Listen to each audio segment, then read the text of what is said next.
संजय राऊत आणि भाजप आमदार सुरेश धस यांनी काय प्रतिक्रिया दिली आहे पाहूयात। अत्यंत असंवेदनशील पद्धतीने गृह खात्याचा कारभार सुरू आहे।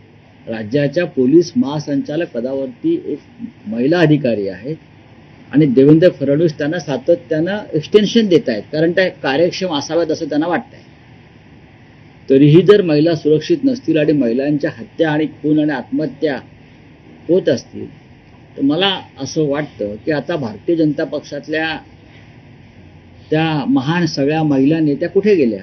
अत्यंत चित्र गंभीर आहे या महाराष्ट्राचं। सरकार सरकारसारखं काम करत नाही,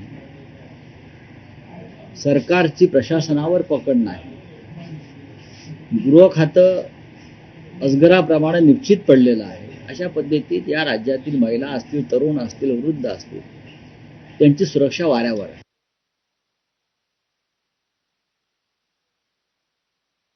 जे कोणी पोलीस उपनिरीक्षक त्याच्यानंतर तो बनकर हे तर आरोपी झालेच पाहिजेत, परंतु त्या तक्रारीची दखल न घेणारे उपजिल्हा रुग्णालयातील जे कोणी अधिकारी जबाबदार असतील ते सगळेच्या सगळे याच्यामध्ये आरोपी झाले पाहिजेत।